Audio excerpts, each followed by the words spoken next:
noite a todos e obrigado pelo convite à revista Campus Cidade. Então, eu sou pediatra já há alguns anos aqui e a gente vai falar um pouquinho sobre cuidados com o bebê. Antes disso, nós vamos começar lá no quarto do bebê. Então, eu quero lembrar vocês que a gente sempre vai montar... toda a segurança da criança é ativa, a gente vai fazer. Então, vocês já vão começar pensando nisso durante agora a gestação, pensando em montando o quarto, que eu acho que é um momento super especial, mas eu gosto de lembrar que a primeira coisa que vocês têm que lembrar é segurança e bem-estar do bebê, né? Eu coloquei aqueles itens ali, um berço, um armário, uma poltrona de amamentação e uma cômoda para trocar. Não é necessário nada mais que isso, né? Porque vocês lembrem que no começo vocês vão ter um pouco mais de dificuldade para deambulação, vocês vão ter que entrar no quarto com carrinho muitas vezes, né? Não é um espaço, às vezes a gente acaba enchendo demais esse espaço e dificulta um pouquinho para a gente. Então sempre lembrem da acessibilidade ao local, que vocês vão precisar chegar rápido e vocês vão ter que ter algum espaço para andar ali, né? Às vezes a gente fica a noite embalando um pouquinho, então vocês vão ter que ter um pouquinho mais de espaço, não adianta a gente encher muita coisa. Lembrem também que às vezes a gente monta locais com brinquedo e coisas e outras coisas. Lembrem que brinquedo que solte peça, que seja pequeno, é sempre um risco para a criança, depois, quando começar a gatinhar, né? Então cuidem com isso. Cuidem também com o estímulo. Tem sido falado muito com relação ao sono da criança, que às vezes a gente prepara um local super divertido para a criança, que é o local onde ele deve descansar. Então, tinha um exemplo num curso que eu fiz esses dias, ele falou, a mãe tinha montado um safari no quarto, bichinhos, não sei o que, sabe, muitos elementos assim que distraem o bebê, e a criança não conseguia dormir. Então, o primeiro passo para a criança dormir melhor, claro, não com 30 dias, mas mais tarde, foi tirar esse estímulo a mais, que às vezes pode atrapalhar um pouquinho, tá? Mas eu quero chamar a atenção para agora, realmente é a questão da segurança, né?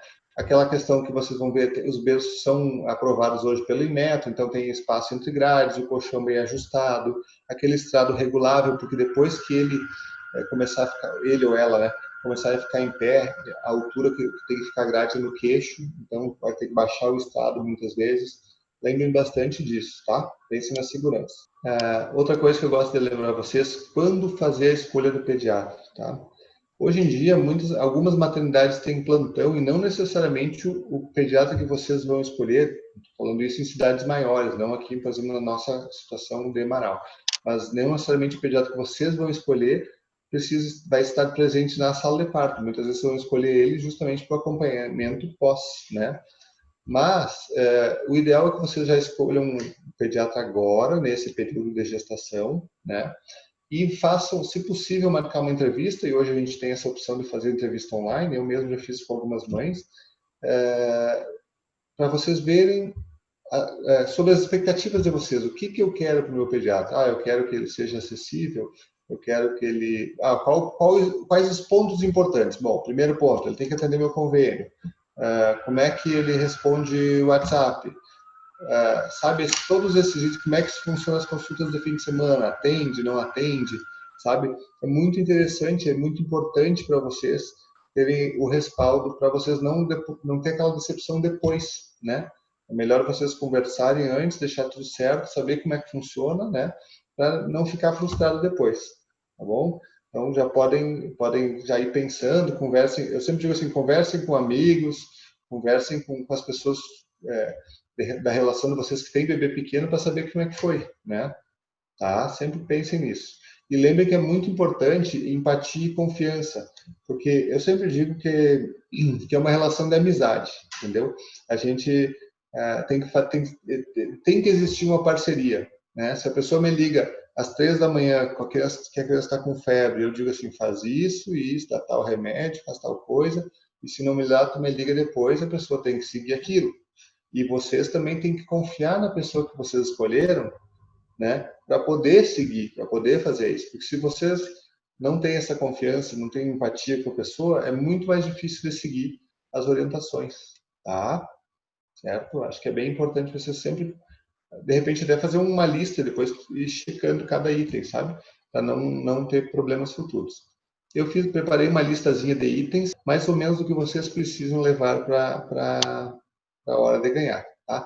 Não esquecendo, tem a lista de itens, não esqueçam de levar a carteirinha de gestante.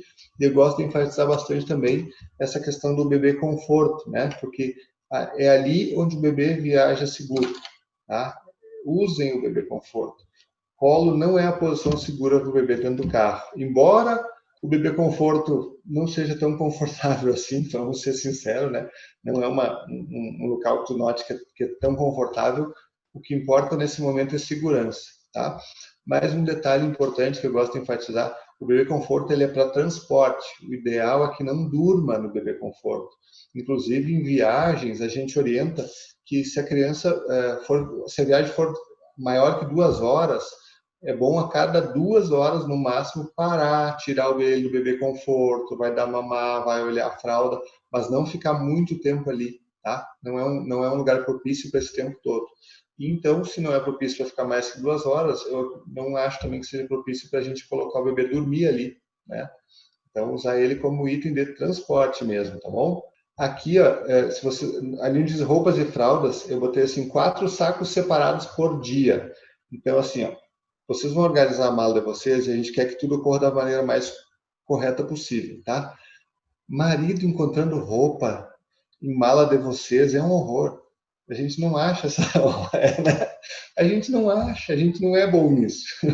Então vocês vão separar por dias. Vamos botar lá, nascimento, daí tem os itens do nascimento, primeiro dia, segundo dia, deixem separadinho, que vai ficar mais fácil e melhor para vocês.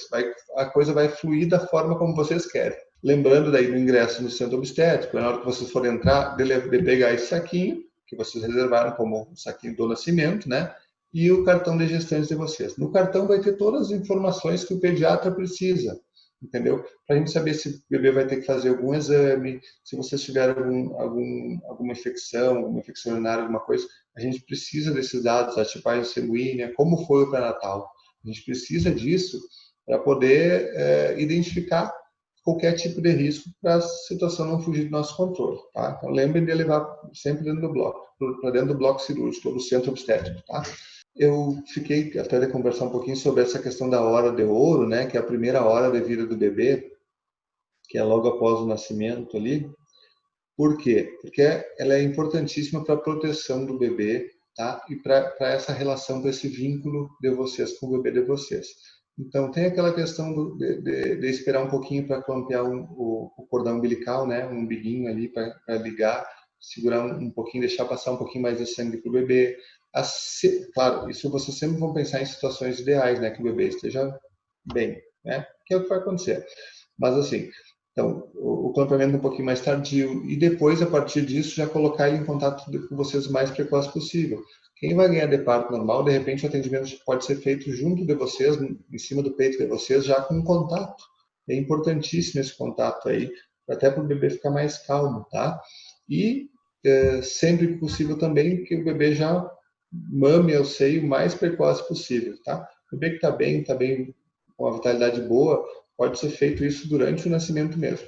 Claro que na cesárea vai ter um pouco mais de dificuldade com relação a isso, pela posição e pelos campos. Nesse momento, sempre vai pensar que é mais importante a segurança e a menor chance de infecção, né, da mãe, do que já colocar para mamar tão precoce, se não for possível. Com relação ao que o pediatra faz na recepção do bebê, no atendimento do bebê. A gente sabe que 90% das crianças nem precisariam do pediatra ali, né? Mas 10% sim, a gente precisa fazer algumas manobras, às vezes, até para estimular a criança a respirar direitinho. Essa passagem de dentro da barriga para fora é considerado o momento mais importante e difícil na vida da pessoa, tá? Em geral, o que a gente faz? Contato com a mãe, vai secar, vai aquecer, vai aspirar essa questãozinha que tem no nariz e na boca, tá? E já vai verificar a vitalidade do bebê, está tudo bem. Depois é aplicada a vitamina K, vacina da hepatite B, né? A gente já vê o peso, né? Vê toda peso, a estatura, tamanho da cabeça, tamanho do tórax, já faz um breve exame físico do recém-nascido, tá? Mas é bem importante o contato, a gente sempre chama atenção para isso, tá? Algumas vezes a gente vai ter que fazer algumas manobras, como eu falei antes. 90% das vezes não precisa, 10% precisa. E existe uma sequência cada vez mais complexa de procedimentos para fazer o bebê respirar se por acaso precisar, tá bom? Então, assim que o bebê nasceu, a gente tomou todas essas medidas, botou em contato com vocês, a gente levou lá na salinha, pesou, mediu, viu a vitalidade dele, está tudo super bem. Né? A gente vai vestir ele, vai mostrar para se tiver mais alguém ali esperando para ver o bebê, né? Às vezes vovó, dindo, dinda. Após isso, o que acontece? No parto, já fica junto e logo já vai para o quarto direto. Na cesárea, fica ainda mais ou menos umas 2 horas, pelo menos, dentro do centro obstétrico ou do bloco cirúrgico. Nesse período também vai ser colocado para mamar, né? E vocês vão ficar junto do bebê o tempo todo. E sairão dali direto para o quarto com o bebê junto, tá? É o que a gente chama de alojamento conjunto. Qual que é a importância disso? Primeiro, vocês vão estar com o bebê de vocês o tempo todo.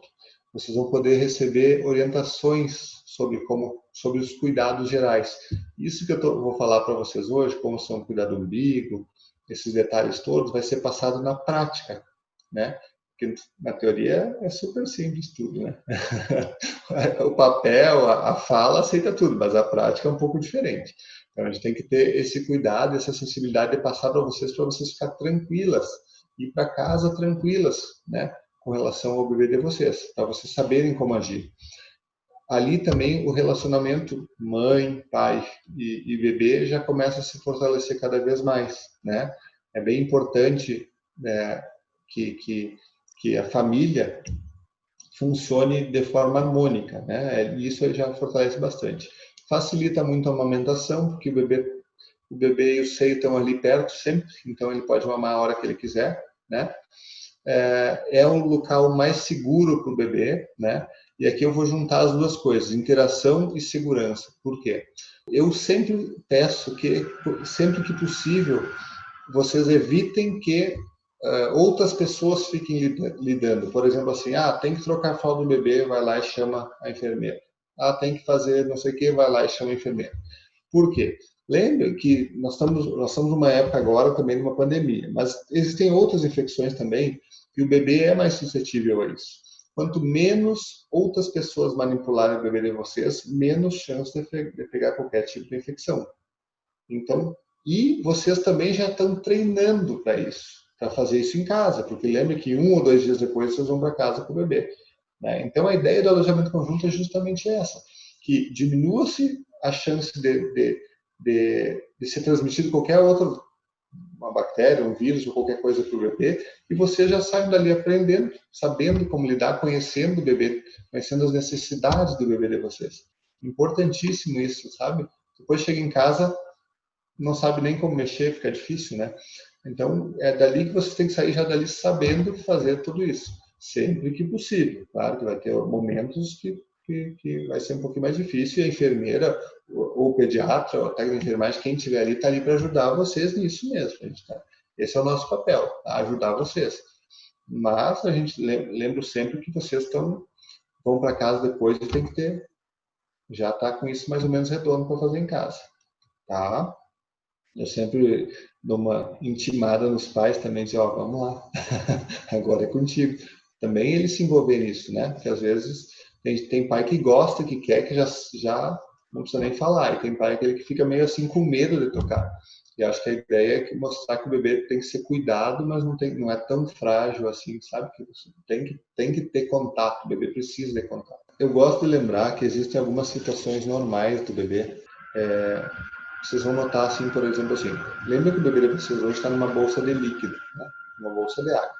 Aquele líquido está, ele deglute, está no ouvidinho, está no narizinho, e logo depois que nasce, ele vai ter o narizinho mais trancado, justamente por causa desse líquido, tá? Ele espirra um pouco mais. É bem normal isso acontecer. Isso é uma das situações normais. Outra situação normal, vocês vão notar que a mãozinha e o pezinho dele são mais geladinhos, mais frio que o resto do corpo. E as vó vão querer que vocês enchem ele de roupa por causa disso. mas não precisa, tá? A circulação do bebê é um pouco diminuída para as pontas, a mão, para o pé, para o nariz, tá? E muitas vezes, a maior parte do tempo vai estar mais friozinho mesmo. A dica que eu dou é, olhe para o bebê e pense assim, como é que eu estaria com essa roupa? Se vocês acharem que vocês estariam bem, vocês deixam como tá. Deem uma olhadinha dentro da roupa, assim, ó, no peitinho. Se ali tá quentinho, não precisa se preocupar. Se vocês olharem para o bebê de vocês e acharem assim, meu Deus, eu estaria com calor, tira, porque ele também tá? E lembra que muitas vezes a gente coloca a roupa a mais do que a gente e ainda enrola depois. E aí fica pior ainda, tá? Então sempre observem essa questão. E também, se vocês em algum momento olharem e acharem que ele está com frio, vocês coloquem mais, porque ele também deve estar. Vocês estariam com aquela roupa, né? Outra coisa também que é normal é soluço. O bebê, principalmente depois de mamar, tem bastante soluço. Muitas vezes eu pergunto se isso quer dizer que ele esteja com frio ou qualquer coisa, mas não tem relação nenhuma com frio, tá? Muitas vezes tu vai tirar a roupa do bebê e ele meio que se assusta, assim, e acaba engolindo um pouquinho de ar e soluça um pouco mais. Mas não quer dizer que ele estivesse com frio, só porque ele foi aquele susto inicial. Vocês vão notar muito que tu começa a mexer com ele e ele estranha, porque ele passou 9 meses, vai passar 9 meses na barriga de vocês ali, bem quentinho, sem ninguém mexer com ele, na maior mordomia do mundo. Muito cômodo. E no momento que a gente tira ele de lá, né, é tudo muito diferente. Ele vai ter roupa, vai ter fralda, vai ter fome, vai ter sons diferentes, luz, iluminação, né, diferente. Então ele vai estranhar muito isso aí. E daí ele acaba, tu mexe com ele, ele já estranha, às vezes se assusta, né, chora um pouco mais. Mas isso é uma situação bem normal e que devagarinho a gente vai aprendendo a encarar. Bom, lembrando que a temperatura do bebê, e isso está na carteirinha, tá? Ela é de 35,5 até 37,8, tá? Por que eu digo isso? Porque muitas vezes a gente acaba botando um pouco mais de roupa do que precisa, tá? Ainda mais agora nos meses de inverno, e o bebê fica mais quentinho. Aí tu vai ver, tá 37,2, 37,6, me ligaram ontem, 37,6, digo, calma, tira a roupa, espera um pouco, porque até 37,8 é normal. Mas a maior causa de febre do bebê é roupa demais. Então, se vocês acharem ele quentinho, vocês vão diminuir bastante a roupa. Isso é bem comum de acontecer, embora não pareça. Vocês diminuam bastante a roupa e esperam uns 15 a 20 minutos. E aí vocês medem a temperatura. Se passar disso, aí sim vocês têm que conversar com o pediatra que vocês escolherem, tá? Mas assim, não precisa se preocupar e lembre assim, não, até 37,8 é normal, né? Isso está na carteirinha, inclusive, do bebê, depois vocês vão olhar. Com relação ao banho também, ainda na temperatura, qual a temperatura do banho? Bom, se o corpo tem uma temperatura de 35,5 a 37,8, o banho tem que ser uma temperatura mais ou menos como a do corpo, né? Não precisa botar muito mais quente que isso, que no máximo vai encher ele de brotoeja, tá? Brotoeja é calor que causa. Como é que eu vou testar a água do banho? Eu gosto que vocês coloquem essa parte aqui dentro da água do banho, mas não é colocar e tirar. Coloca e segura um pouquinho, tá? Sempre essa parte aqui do seu braço. Coloca e deixa um pouquinho lá. Não, tá boa a água. Coloca ele no banho que não tem problema nenhum, tá? Banho todo dia, tá? E eu gosto também de lembrar aquelas questões de higiene que às vezes a gente esquece. Vocês vão notar que a pele do bebê, por exemplo, ela é mais oleosa, principalmente no rosto, tá? Então seria bom vocês pegarem esse sabonetinho de bebê, embora às vezes no sabonete diz para não usar no rosto, vocês passem movimento circular no rostinho do bebê, tá? E enxaguem bem para tirar um pouco da celulosidade, senão fica enche de lesãozinha de pele. A gente esquece também que muitas vezes o bebê acaba não notando lágrima no olhinho dele, eles choram sem lágrima, tá? O canal da lágrima é muito pequenininho e a gente não lava o olhinho, então é bom vocês deixar, pode ser água corrente mesmo, ou sorinho fisiológico, ou até o velho bom chá de camomila, passar no olhinho dele 1, 2 vezes ao dia, tá? Pode deixar escorrer bem assim, para lavar o olhinho. Eu também acho que é importante vocês deixarem sorinho para o nariz, tá? Geralmente, acho que quase todos os pediatras já quando dão alta já deixam um sorinho para passar no nariz. A gente mesmo como adulto, escova os dentes 4 vezes ao dia, toma banho uma e não passa soro no nariz nunca, né?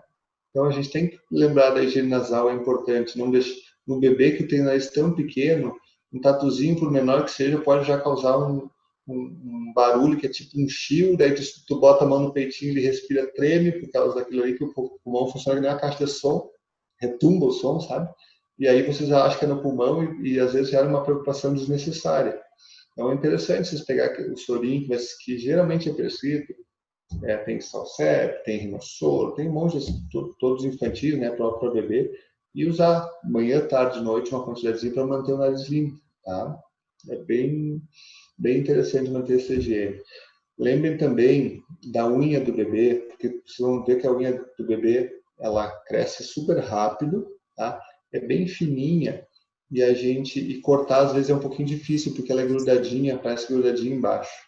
O ideal até é vocês às vezes pegar uma lixazinha de unha e lixar a unha do bebê, ficar melhor, ele não vai se arranhar tanto o rosto.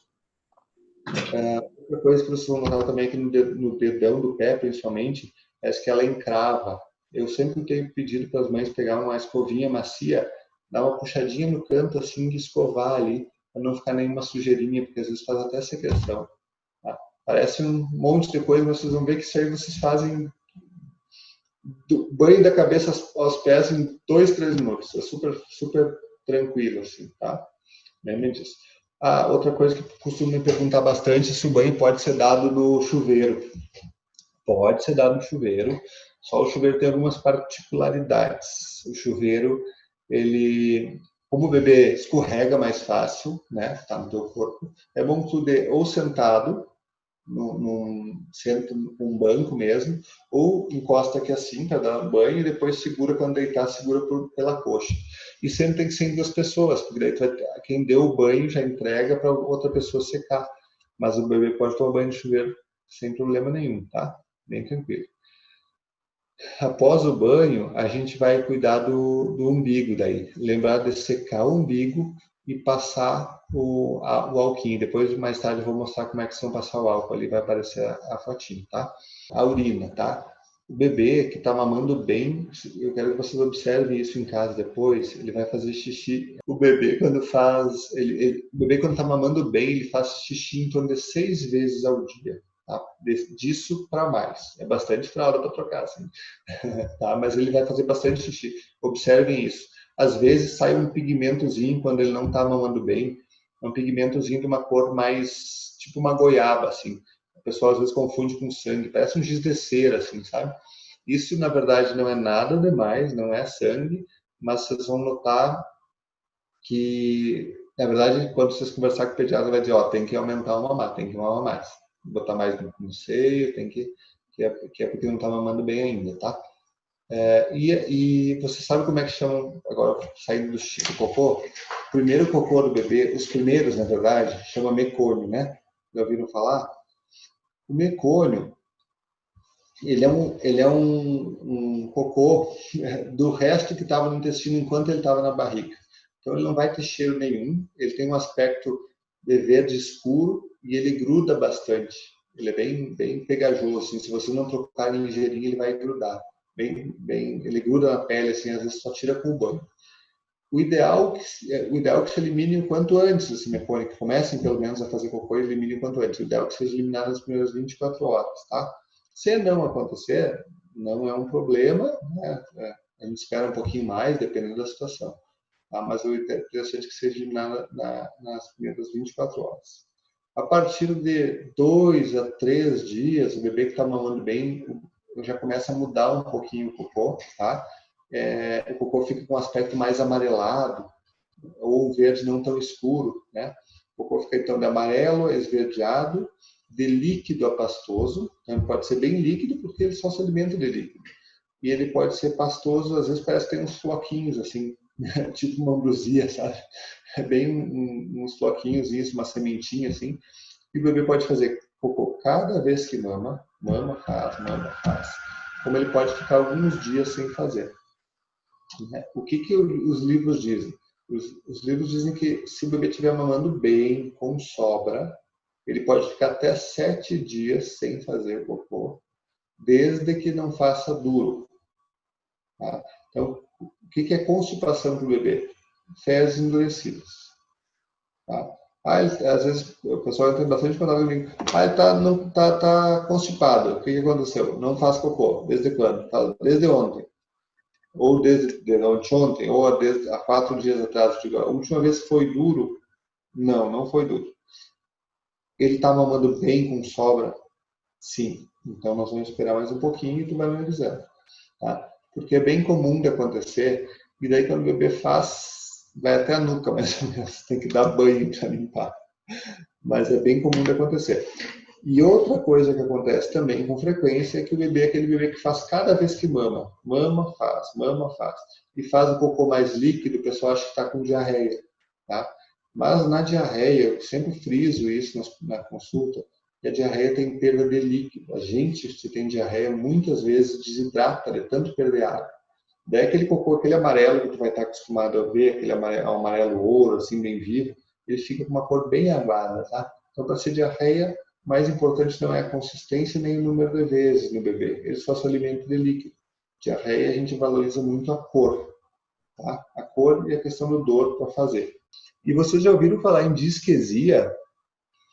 Disquesia é uma coisa bem frequente que acontece nos bebês, e talvez você já tenha visto o bebê de alguém fazer. O bebê começa a ficar mais irritado, você mexe, estica o braço, daqui a pouco dá uma choradinha, fica vermelho, tu fica pensando que é cólica, e aí ele briga, às vezes leva 20 minutos nessa briga, e aí ele solta a pum ou faz cocô e passa. Tá? Isso não é cólica, o nome disso científico é disquesia. Tá? O que acontece? O bebê não está pronto, vamos dizer assim. Na hora que ele vai fazer cocô ou soltar pum, ele tem que fazer força em cima, tá? E relaxar a musculatura de baixo. Ele não sabe fazer isso. Então ele acaba direcionando para um braço, para outro braço, e mexe pescoço, e briga, até que ele acha a força. Quando ele achou a força, ele fez e passou a dor, e passou aquela briga toda. Tá? A gente confunde muito com cólica, mas na verdade não é. Tá? Não precisa dar remédio, não precisa nada. O que tem que fazer? O que eu posso fazer? Pode fazer aquela velha e boa massagenzinha na barriga, em sentido horário. Pode fazer aquele movimento de bicicletinha com a perninha, tá? Principalmente ficar tranquila e passar a tranquilidade para o teu bebê, que com o passar do tempo ele vai aprender a fazer isso automaticamente. Tu olha, ele já parou, fez força e fez. Tá? Então, fiquem bem tranquilos com relação a isso. Vai acontecer e é normal, não precisa pensar que é cólica. Tá? Até foi feito um trabalho comparando disquesia e cólica. Observou assim que 80% das crianças acabavam tendo disquesia e não cólica, mas o pessoal achava que era cólica. Né? Então, para vocês verem como é bastante importante essa confusão. Assim.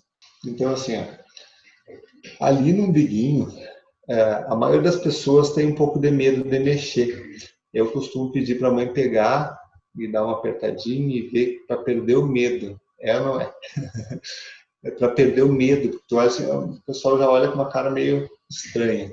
Eu digo, não, pega aqui que vai ver. Daí aperta, mexe, para te perder o medo de lidar com o umbiguinho.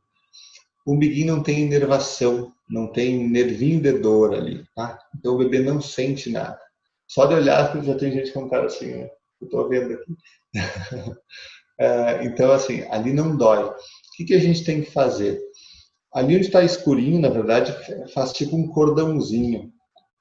A gente vai limpar ali com álcool e o ideal é a gente ter o cotonete também para molhar e passar ali onde é bem rente à pele, sabe? É ali que vai descolando para cair.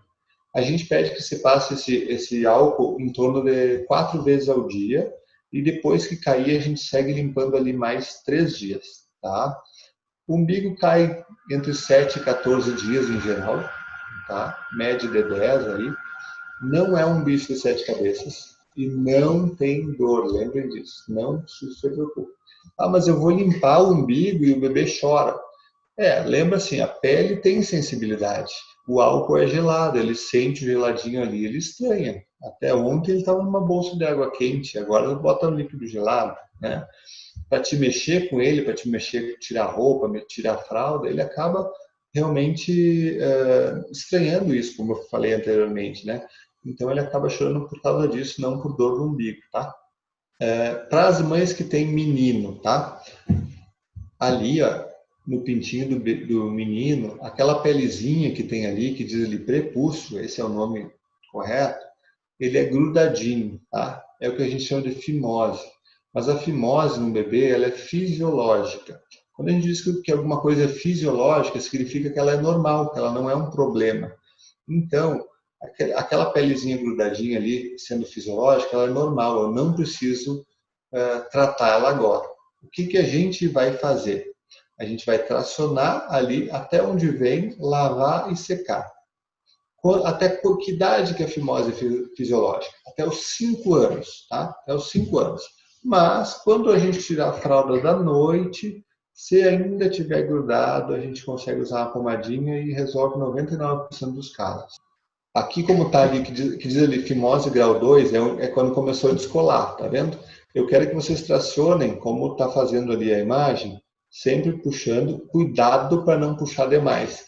Porque aquele prepúcio ali, às vezes ele é estreito, e se tu puxar demais desgruda, a criança vai chorar e vai trancar, como diz ali, parafimose, tá? Aquilo ali daí vai trancar ali e vai causar dor no bebê. Então vocês vão tracionar até onde vem, sem precisar forçar, sem nada, tá? Vão lavar e vão secar, para quem tem menino. A menina, ela vai, o que vocês vão notar de diferente? Por influência até hormonal da mãe, a vagina da menina vai estar um pouquinho mais inchadinha, tá? Ela fica um pouquinho mais inchadinha e ela tem um pouquinho de secreção entre os lábios, que é uma secreçãozinha branca, tá? Cuidem que vocês vão ir tirando essa secreção devagarinho, não tem pressa, não precisa tirar tudo de uma vez, tá? O que eu quero que vocês cuidem na higiene da menina? Sempre fazer de frente, puxando para trás, tá? A higiene sempre vai ser da frente para trás, nunca de trás para frente, né? Tem que cuidar isso aí. E às vezes fica, vocês notam depois quando fica alguma coisa de cocô, porque ele fica mais amarelinho, tá? Então quando tiver aquele amarelinho ali, que é tipo a cor do cocôzinho, assim, tem que tirar e manter limpinho ali, tá? Só mostra os grandes lábios, a gente ainda tem os pequenos lábios.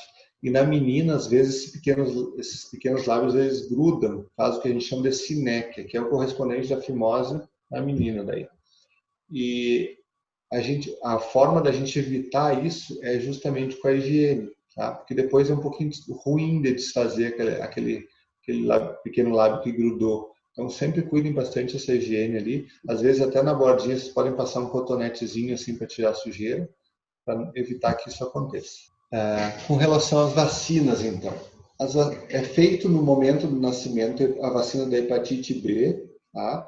É feito já no hospital e fica a vacina da BCG para ser feita a partir depois da alta, né? Essa vacina em geral ela é feita em posto de saúde mesmo, tá? Vocês podem se querem fazer em clínicas, vocês têm que conversar, né? Nós temos a Imunize aí nos apoiando, que é fantástica. E se vocês talvez tenha que se conversar com a Rosita para reservar antes se vocês querem fazer na clínica. Tá? Depois disso, depois dessas 2 primeiras vacinas, você faz somente vacina com 2 meses, tá? Essas vacinas existem, algumas vacinas que são disponibilizadas na rede pública, né, no posto de saúde, e algumas vacinas melhoradas que são disponibilizadas aí em clínicas. Com relação a sono de bebê, né? Esse eu acho que é o ponto-chave que a gente acaba se preocupando bastante. Então, a primeira coisa que eu vou falar é a segurança da posição. O bebê sempre tem que dormir de barriga para cima. Nossa imagem, nesse sentido, está linda, mas está mostrando que não é assim que ele tem que dormir. É sempre barriguinha para cima. Tá? Essa é a posição mais segura para o bebê nascer, dormir. Já fazem alguns anos que a gente vem batendo em cima dessa posição e acho que melhorou bastante assim, com relação a isso. Ainda tem muita gente que acaba falando, não, mas tem que dormir de lado, vó e tal. Mas são evoluções, né? Então, agora vocês já sabem, se fizerem diferente, ó, para vocês. Outra coisa que eu gosto de dizer, assim, com relação à iluminação do ambiente. Por quê? Vocês já ouviram falar em melatonina? Melatonina é uma substância que induz a formação, induz a gente a pegar no sono, tá? Então, esse bebê, quando nasce, ele não produz, vocês produzem, né? Ele está na barriga de vocês, é que nem temperatura. As primeiras 6 horas o bebê não mantém a temperatura corporal. Ele estava acostumado com vocês fazendo isso para ele, né? Então, ele vai passar a fazer isso um tempo depois das 6 horas. Melatonina é a mesma coisa, só leva um pouquinho mais de tempo. A melatonina, o cérebro libera ela quando está deitado no escuro, né? Então, o que eu peço? Que na hora que o bebê for dormir à noite, seja com a luz apagada, não seja com luz. Tem um abajur perto dele para ligar, para olhar se vocês precisam. Tá? Vocês vão ter um instinto que eu acho fantástico, as mães. Vocês têm um instinto que o bebê respira fundo, vocês acordam. O bebê mexe o braço, vocês acordam para olhar. Isso é espetacular. Então, você não precisa se preocupar com relação a isso, deixar uma luz acesa para olhar. Tá? E, por outro lado, quando o bebê dorme de dia, vocês não vão apagar a luz e escurecer tudo, né? Isso vai começar a ensinar o bebê de vocês a diferença entre o dia e a noite, né? Importante isso, porque quando chega lá perto de 2 meses, o bebê começa a produzir melatonina e aí começa a fazer intervalo noturno. Então, aquele bebê que acordava de 2 em 2 horas, passou, olha, hoje dormiu, mamou à meia-noite, foi até às 6 da manhã, né? E às 3 da manhã acordou, às 4 da manhã acordou, meu Deus, estava respirando, foi lá, botou o dedo no nariz para olhar, né? Mas é uma evolução normal ele fazer isso, desde que a gente propicie isso. Agora, se ele for dormir de 2 às 6 de noite, talvez o cérebro dele não reconheça isso aí tudo da mesma forma. Então, vamos lembrar disso, que é bem importante. O começo, o bebê assim, ó, ele mama, os primeiros 10 dias mama, dorme, mama, dorme, mama. Depois ele começa a ficar um pouquinho mais acordado e aí bagunça um pouquinho. Vocês vão notar que também é bem frequente as mães vêm aqui com 10 dias e dizem assim, até ontem ele estava mamando bastante de noite e dormindo de dia. Essa noite agora ele dormiu melhor de noite. Ele mamou mais de dia. E aí ele faz isso por uns 5, 6 dias, daqui a pouco ele inverte, volta a mamar mais de noite, dormir mais de dia, daqui a pouco ele inverte de novo. E esses primeiros 45 dias, até essa questão da melatonina começar a funcionar melhor, são um pouquinho mais complicados. Tá? Eu sempre digo assim, vamos viver um dia de cada vez. Né? Então, o que hoje está difícil, amanhã vai ser mais fácil, talvez fique um pouco mais difícil no outro dia, melhore mais no outro, e assim, devagarinho, as coisas vão se juntando. Eu gosto de lembrar também vocês, porque é um momento fantástico, assim, e que toda a família gosta de participar, né? No momento, a gente vive uma situação um pouco diferente, devido à pandemia, mas eu já chamava atenção para isso antes, né? Lembrar que qualquer pessoa que pode visitar vocês pode estar levando alguma coisa para casa, né? Hoje, com o coronavírus, eu tenho pedido para o pessoal assim, que deixe vô e vó ir lá, olhar o bebê, ver máscara, passar o gel, preferência sem pegar, ficar 30 minutos e deu. Porque se tu segurar vô e vó, se tu conseguir, ganha um prêmio. Né? Porque é difícil, eles querem ver, eles querem... Não tem como não participar, né? É importante, imagina. Agora, fazer isso de uma forma mais restrita pelo momento que a gente vive, né? Cuidem bastante com outras visitas que são desnecessárias no momento. A maioria das mães que estão tendo o segundo filho agora, ou que tiveram agora há pouco, também me dizem assim, coisa boa. O bom da quarentena é que a gente consegue se organizar, porque é um momento difícil, né? O bebê tem que se adaptar, vocês têm que se adaptar, vai nascer uma mãe, vai nascer um pai, não só um bebê.